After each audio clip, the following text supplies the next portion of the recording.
क्या है राजनीतिक दलों के दावे और क्या है उनकी हकीकत। हर राज्य की चुनावी खबर और जनता के मुद्दे, होगा चुनाव से जुड़ी हर खबर का अपडेट। देखिए जनादेश सोमवार से शुक्रवार हर शाम 7 बजे सिर्फ डीडी न्यूज पर।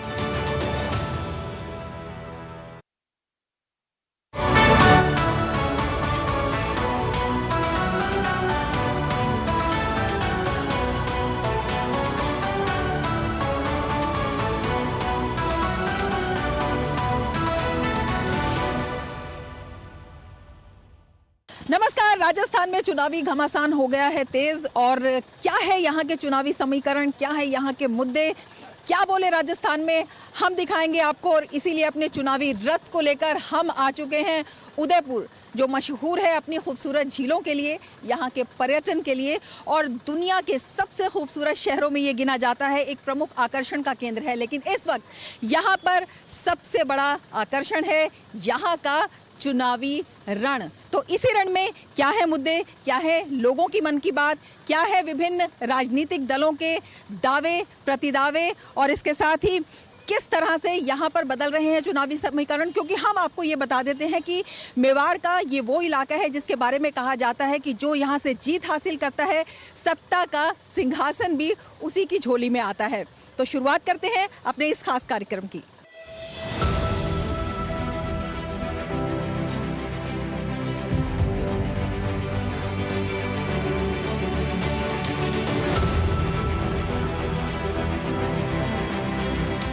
उदयपुर की अगर हम बात करते हैं तो ये जो इलाका है वो बीजेपी का गढ़ माना जाता है। और यहाँ की उदयपुर जिले की अगर 8 सीटों की बात करते हैं तो उसमें लगभग जो 5 विधानसभा सीटें हैं वहाँ पर जो आदिवासी है, ट्राइबल हैं, उनका भी बाहुल्य माना जाता है।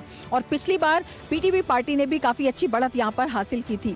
तो किस तरह से एक नई बीएपी पार्टी भी यहाँ पर आ रही है, क्या कुछ यहाँ पर समीकरण बदल रहे हैं, क्या कुछ बदलेंगे, कोई बदलाव आएगा या फिर वही रवैया रहेगा, यही हम बात करेंगे अपने इस खास कार्यक्रम में। तो शुरुआत करते हैं। सबसे पहले अपने मेहमानों से मैं आपका परिचय करा देती हूँ। हमारे साथ गोपाल नागर जी हैं जो कांग्रेस से हैं। इसके साथ ही हमारे साथ रूपलाल जी मनेरिया हैं जो निगरानी दल के प्रत्याशी हैं। और इसके साथ ही हमारे साथ राजेंद्र जी राव हैं जो नगर विकास से सेवानिवृत्त हैं। इसके साथ ही हमारे साथ मोहित सनाडे भी हैं जो बीजेपी के प्रवक्ता हैं।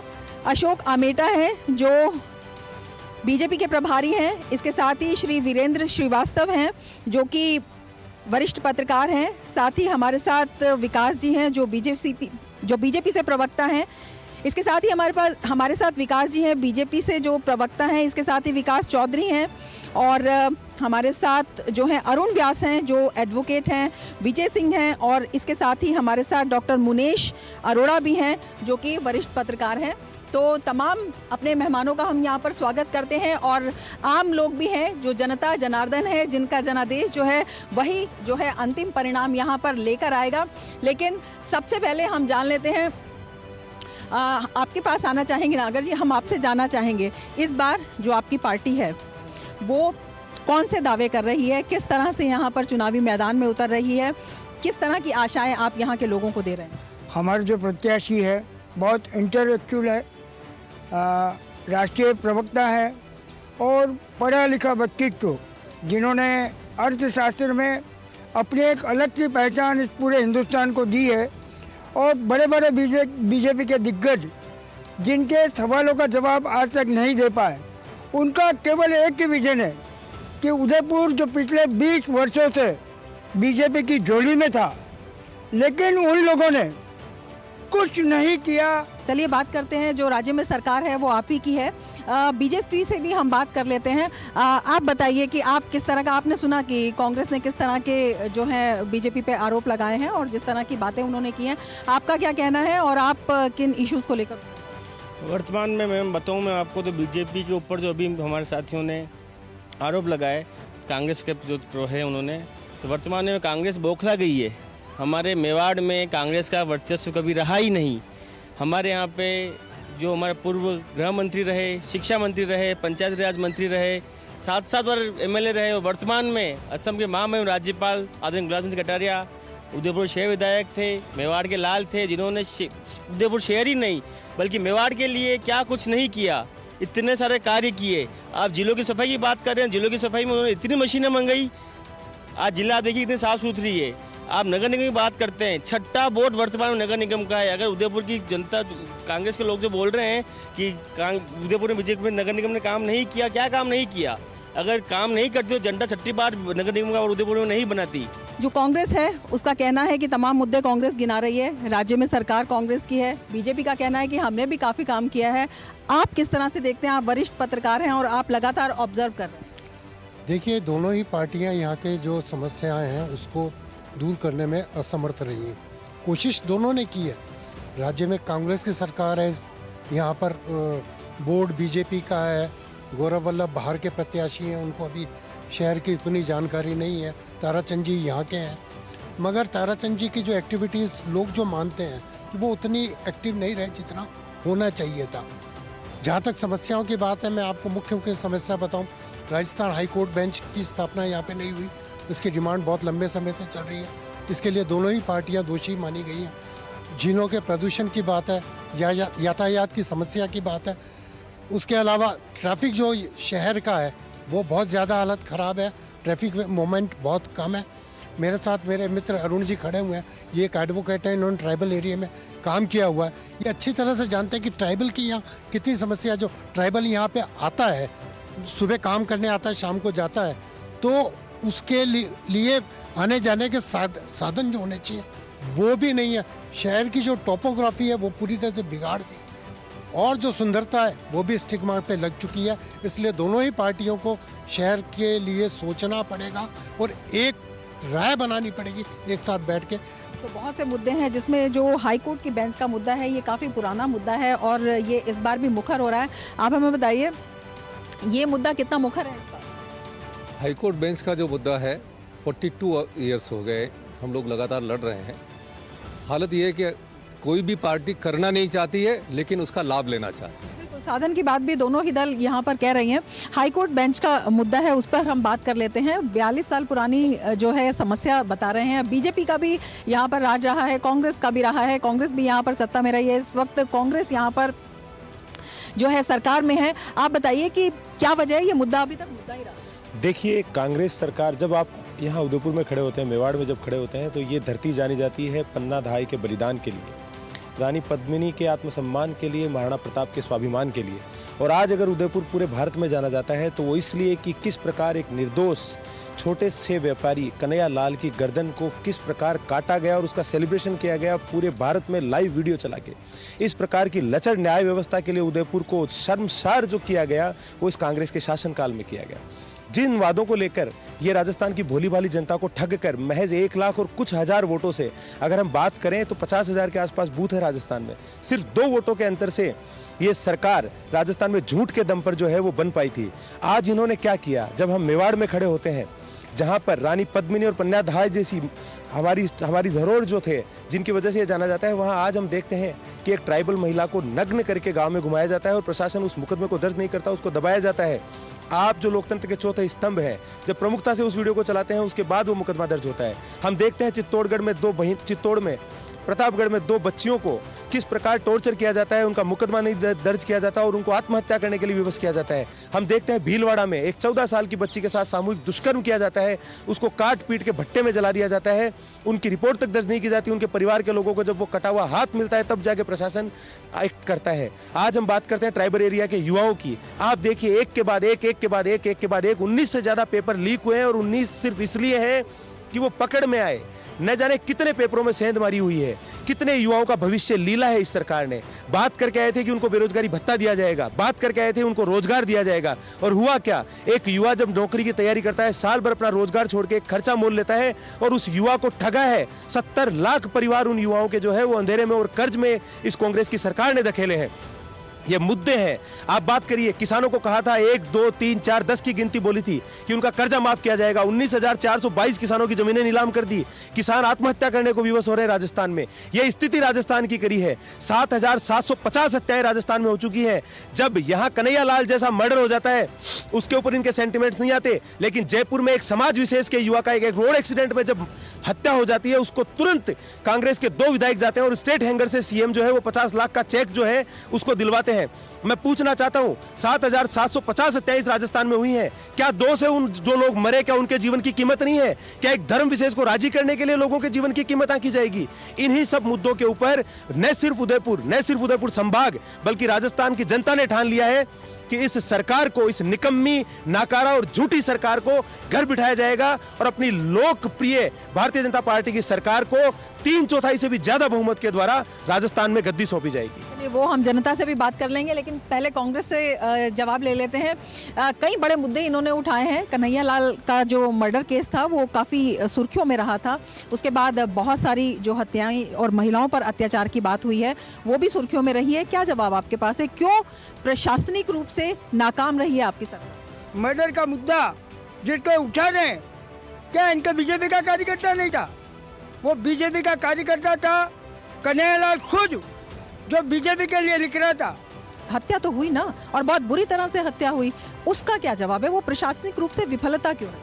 प्रशासनिक रूप से विफलता नहीं हुई, बड़ा साजिश तरीके से एक अशांति फैलाने के लिए, क्योंकि इनका फूट डालो राज करो, ये हमेशा नीति रही बीजेपी की। पौराणिक काल में जब माता सीता का अपहरण करने रावण आया था तो उसने वेश धरा था साधु का। ये भारतीय जनता पार्टी के ऑफिस में आके किस प्रकार प्रायोजित तरीके से खुद को सनातनी दिखा के और सनातन का गला काटा है। मेरे कांग्रेस के मित्र कह रहे हैं कि भारतीय जनता पार्टी हिंदू मुसलमान करती है।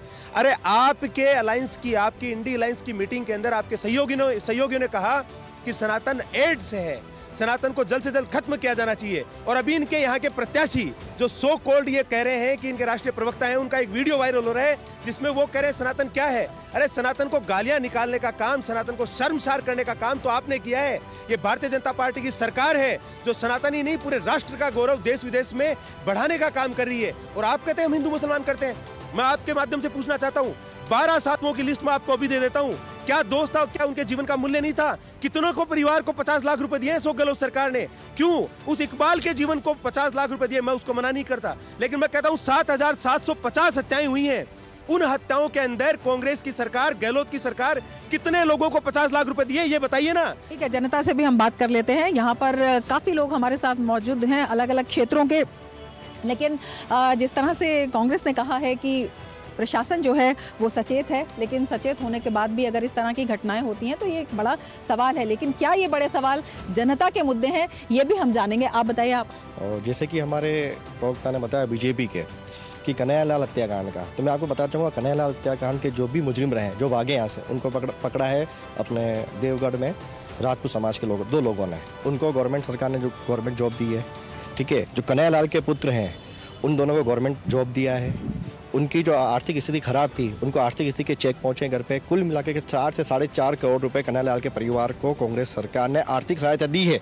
और ये मैं नहीं कह रहा हूँ, ये सभी जने कह रहे हैं, ठीक है। ये एक हत्याकांड हुआ, ठीक है, ये नृशंस हत्याकांड था, उदयपुर के ऊपर एक दाग है, ऐसा नहीं होना चाहिए। लेकिन इसमें कांग्रेस सरकार जिम्मेदार नहीं। क्या मुख्यमंत्री जी ने बोला कि आप जाके वहाँ पे किसी को मार दो, या किसी यहाँ की गवर्नमेंट ने बोला कि आप जाके मार दो, या किसी लीडर ने बोला है कि आप जाके वहाँ पे उसको मार दो, ठीक है। ये नृशंस हत्याकांड हुआ है तो उसकी जिम्मेदारी कांग्रेस सरकार ने ली है और उसको मुआवजा दिया है। सरकार कोई नहीं कहती, लेकिन उस पर जो त्वरित कार्रवाई है वो होनी चाहिए। जो डर का माहौल है वो नहीं होना चाहिए, ये सरकार को तय करना चाहिए। जो महिलाओं के इतने सारे मामले आए हैं, इस पर क्या किया, किस तरह से महिलाएं सुरक्षित? 50 के जो आंकड़े बात है, जो रेपिस्ट हुए वो हर राज्य में रेपिस्ट हुए, लेकिन जितने कानून नहीं, हर राज्य में रेपिस्ट होते हैं, ये कोई जवाब नहीं है। ये कोई जवाब नहीं है कि हर राज्य में होते हैं तो यहाँ भी होने चाहिए। नहीं, मैं उसका आंसर दे रहा हूँ। जो आंकड़े बताए ना, उस रेपिस्ट के आंकड़ों पर कितना जल्दी कानून गवर्नमेंट ने बनाया है, वो कांग्रेस सरकार ने बनाया है। तुरंत उस मामले की सुनवाई, पीटा एक्ट बनाया है, पीटे एक्ट में तुरंत प्रभाव से कार्रवाई करके उसकी सुनवाई करिए। कोई सुनवाई नहीं, सीधा जेल में डालो, उसकी एफआईआर ना, एफआईआर लगेगी, सीधी कार्रवाई होगी।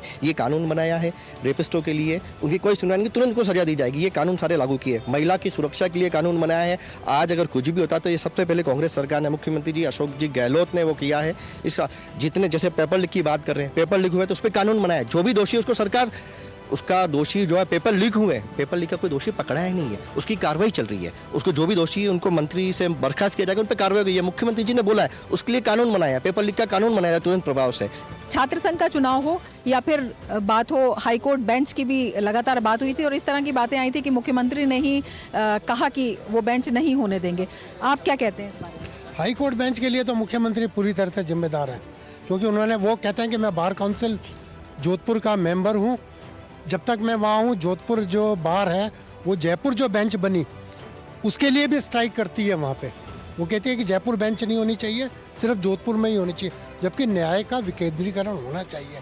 आज कुशलगढ़ से ले आदमी जाता है जोधपुर, 700 किलोमीटर पड़ते हैं।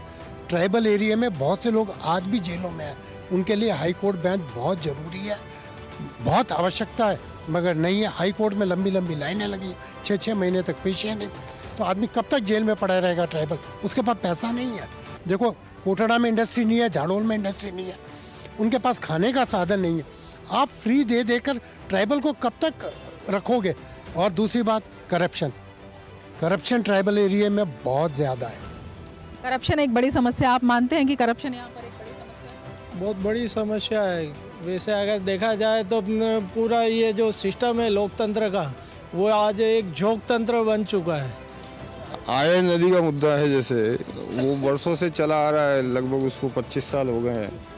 सभी प्रकार की मतलब पार्टियां मतलब यहाँ मतलब सरकार बनाती है, लेकिन ये मुद्दा जैसा कि तैसा बना हुआ है, इसका हल होना चाहिए। उदयपुर का विकास होना चाहिए, पर्यटकों की नगरी है और सुविधाएं यहाँ एक क्लास होनी चाहिए, पूरे वर्ल्ड क्लास सिटी है, तो थोड़ा उस हिसाब से विकास होना चाहिए। तो विकास और भ्रष्टाचार यहाँ पर जो है बड़े मुद्दे हैं, लेकिन कई लोगों ने बात उठाई है जो प्रत्याशियों के चेहरे हैं उनके ऊपर भी। हम जो बीजेपी के प्रतिनिधि हैं उनसे बात कर लेते हैं, प्रत्याशियों के चेहरे पर भी बात हो रही है। देखिए, ताराचंद जी जैन जो हैं वो 3 बार उदयपुर शहर और 3 बार उदयपुर ग्रामीण के जिलाध्यक्ष रहे हैं। पार्टी के पिछले 45 साल से समर्पित कार्यकर्ता है। पहले पूर्व में उप जिला प्रमुख रह चुके हैं और अभी वर्तमान में नगर निगम उदयपुर में पार्षद और बिल्डिंग प्लानिंग कमेटी के अध्यक्ष के रूप में सेवाएं दे रहे हैं। तो मैं पूछना चाहता हूं, जिन्होंने आरोप लगाया कि किस प्रकार ताराचंद जी बाहरी है। हाँ, जो कांग्रेस के प्रत्याशी हैं उन्होंने जरूर पूर्व में कहीं और से चुनाव लड़ा हुआ है, उनके लिए अगर कोई उनका कंसर्न हो तो बात एक अलग है। बाकी भारतीय जनता पार्टी के कार्यकर्ता ताराचंद जी जैन, एक आम कार्यकर्ता ताराचंद जी जैन, जिन्होंने 45 साल से पार्टी के लिए निस्वार्थ रूप से सेवा करी, 2 बार जनप्रतिनिधित्व का उदयपुर के अंदर कार्य करने का उनको अवसर मिला और दोनों बार ही उन्होंने क्रांतिकारी रूप से कार्य किया। उनको जो है वो जनता की आवाज के रूप में, जनता के हर स्तर के सर्वे के रूप में पार्टी ने चुना है और पूरे उदयपुर में उनको लेके एक बहुत ही उत्साह का माहौल है। जी, तो चलिए कांग्रेस से भी बात कर लेते हैं। आपके जो प्रत्याशी हैं उनके बारे में कहा जा रहा है कि वो पैराशूट प्रत्याशी हैं, एकदम बाहर से ले आए गए हैं। आपको लगता है कि ये मुद्दा आपको प्रभावित करेगा चुनाव में? देखिए, वो बाहरी नहीं है, वो हर उदयपुरवासी के दिल में विराजमान है। वो हमारे उदयपुर के जमाई राज है। यहाँ के स्थानीय, उनका ससुराल है यहाँ, उन्होंने यहाँ शादी की, उनका स्वयं का मकान यहाँ है। और सौभाग्य से एक ऐसा पढ़ा लिखा, एक ऐसा जाबाज प्रत्याशी हमें मिला है जिसको हम उदयपुर की जनता भी प्रसन्न कर रही है। उनके विचारों से उदयपुर की जनता ओतप्रोत है। ये तो कार्यशैली पे डिपेंड करेगा कि कौन काबिल है और कौन नाकाबिल है। वक्त आने दीजिए, जनता सब देख रही है, जनता अंधी नहीं है। जनता ने हर एक को देखा है, बाहर का अंदर का, इससे फर्क नहीं पड़ता। कार्य किस तरह से होता है, जो काम 5 साल में नहीं होते वो लास्ट में जाते जाते करती है सरकारें, तो 5 साल तक वो क्या करती है, ये सबसे बड़ी बात आज की है मेरी तो, कि जब लास्ट ईयर रहता है तब उनकी नींद उड़ती है, फिर वो भागे भागे फिरते हैं, ये देना, ये वो करना, ये करना, ये करना। तो जिस दिन से शपथ ग्रहण समारोह होता है उस दिन से जनता की सेवा क्यों नहीं शुरू होती है? और जनता की सेवा से के लिए एमएलए बनते हैं, फिर एमएलए नहीं बनाते तो वो नाराज़ भी हो जाते हैं, कई बार पार्टी छोड़ते हैं, कई बार बागी भी खड़े हो रहे हैं। अगर बागी खड़ा होना उनको फिर पार्टी में आए ही क्यों? वो किसी भी पार्टी ज्वाइन करते हैं तो उससे पहले जनता उनको शपथ दिलाती जनता की सेवा करूंगा। और वो कितने सच्चे दिल से जनता की सेवा करते हैं, उनकी अंतरात्मा से पूछिए, वही बता सकते हैं। बस जनता तो यही चाहती है। तमाम मुद्दों के बीच में हम देखते हैं कि जो बातें आ रही हैं सामने, उसमें ये प्रमुख रूप से आ रही है कि जो कहा गया उसको पूरा नहीं किया गया। वो यहाँ पर कितना बड़ा मुद्दा है, क्या वादा खिलाफी यहाँ पर एक बड़ा मुद्दा है, इस पर भी हम सबका एक रिएक्शन ले लेते हैं। आपको लगता है कि वादा खिलाफी यहाँ पर बड़ा मुद्दा है? आपको लगता है कांग्रेस या कोई भी सरकार यहाँ पर जिस वायदे के साथ आई वो कितने पूरे किए, किस तरह से? वादे की बात करें तो वादा खिलाफी तो हुई है। अगर हम हमारी इंडस्ट्री की बात करें तो इंडस्ट्री में भी वादा खिलाफी हुई है। हमको कहा गया था कि हम आपका ये जो प्रॉब्लम्स है वो दूर कर देंगे, हम आपको इलेक्ट्रिसिटी देंगे। अब हालत ये है कि इंडस्ट्रीज बन के तैयार हैं मगर उसके पास इलेक्ट्रिक का कनेक्शन नहीं है। फ्यूल सरचार्ज इन्होंने हम पे थोप दिया गया है, तो अब वो ये कहाँ तक न्यायोचित है? अगर उनके पास पैसा नहीं है तो उसका ठिकरा हम पे क्यों फोड़ा जा रहा है? चलिए आप बताइए कि क्या यहाँ पर जो वादे किए गए थे वो पूरे हुए हैं, कितने पूरे हुए हैं, और जो नहीं पूरे हुए वो भी एक बड़ा मुद्दा है। वादे तो आपके साथ दोनों पार्टियों के मैनिफेस्टो उठा के देख लो, 40% भी पूरे नहीं हुए आज तक। उदयपुर चारों तरफ झीलों और पहाड़ियों से घिरा हुआ है। सबसे बड़ा मुद्दा यहाँ का पहाड़ियों का है। नगर जब से अशोक गहलोत सरकार आई है तब से नगर विकास प्रन्यास को पूरा उदयपुर ठेके पे दे दिया गया। वहाँ पूरा भ्रष्टाचार, पहाड़ियों को चारों तरफ छिल छिल के भूखंड काटे जा रहे हैं। आदिवासियों की जमीन कोड़ियों में खरीद के भूमाफियाओं को दी जा रही है और उससे करोड़ों रुपए भूमाफिया प्लस नगर विकास प्रन्यास के अधिकारी खा रहे हैं। आज तक अशोक गहलोत जी की आंखें बिल्कुल बंद है और भ्रष्टाचार उदयपुर चरम पर है। सबसे बड़ा मुद्दा है। दूसरा मुद्दा झीलों का मुद्दा है।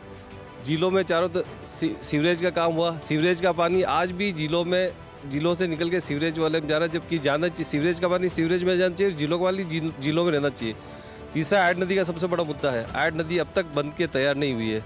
आयड नदी की पूरी गंदगी उदयपुर से उदय सागर से वल्लभनगर से बादसोड़ा डैम तक जा रही है और गाँव में चारों तरफ सबसे बड़े दूषित पानी, खेती के लायक ये पानी नहीं बचा, किसान इससे दुखी है। तो ये मुद्दे उठाने की कोशिश की जब जीत कर आए लोग, क्योंकि किसानों के बारे में तो बड़े बड़े दावे किए गए थे। किसानों की तरफ कोई देखना पसंद नहीं करता है। किसान हर तरफ से दुखी है। पीने का पानी यहाँ नहीं है, खेती का पानी यहाँ नहीं है। सबसे बड़ा मुद्दा आसपास के गांव में दूषित पानी करने में हिंदुस्तान जिंक का सबसे बड़ा हाथ है। हिंदुस्तान जिंक स्थानीय जो ग्रामीण है उनको आज तक रोजगार नहीं दे सक रहा है और हिंदुस्तान जिंक जब से बिकी तब से ही कहा गया था कि स्थानीय ग्रामीणों को रोजगार दिया जाएगा, लेकिन स्थानीय ग्रामीण आज तक रोजगार के लिए भटक रहे और कोई भी, और हिंदुस्तान जिंक टोटल बाहर से वर्कर्स लेके आ रही है और ये मेवाड़ का पूरा हक खत्म किया जा रहा है। तो बड़े मुद्दे हैं और इसके साथ ही इस पर भी हम जो राजनीतिक दलों के प्रतिनिधि हैं उनसे उनका विचार लेंगे। लेकिन एक और बड़ी बात जो यहाँ पर निकल कर सामने आ रही है वो फ्रीबीज की है, जो आजकल चुनाव में बड़ी चर्चा में है। आप हमें बताइए कि जो फ्रीबीज है, जो मुफ्त में सुविधाएं दी जा रही हैं, क्या लगता है आप उनको पसंद करते हैं? मुफ्त की सुविधाओं को कोई पसंद नहीं करता है मैम। काम करने वाला होना चाहिए। काम खुद करके भी आदमी कमा सकता है। अभी मोबाइल बांटे जा रहे हैं अशोक गहलोत सरकार में, उन मोबाइलों को लेके कोई क्या करेगा? आप सिलाई मशीन देते, कोई आत्मनिर्भर होता। मोबाइल देख के आप अपनी एडवर्टाइजमेंट लोगों को दिखाना चाह रहे हो तो देख रहे लोग। लेकिन और आज राजस्थान में दूसरा देखा जाए तो पेट्रोल सबसे महंगा है, 113 रुपये समथिंग कुछ चल रहा है और डीजल भी सबसे महंगा है। पास में यूपी भी है, गुजरात भी है, वहाँ जाकर देखिए वहाँ सस्ता है, वहाँ इतना महंगा क्यों नहीं है? कोई छात्र अगर कहीं से ट्रांसपोर्ट करके भी आता है तो उसको महंगा चलता है। और प्लस ऊपर से छात्र संघ का गला घोट दिया गया, जो मुख्यमंत्री अशोक गहलोत जिन्होंने खुद ने छात्र संघ से शुरुआत करके आज मुख्यमंत्री के पद पर बैठे और बड़े बड़े नेता उनके कैबिनेट में, एक मंत्री उनके विधानसभा में खड़े होकर बोलते हैं सरकार को अपने गिरबान में झाँक कर देखना चाहिए।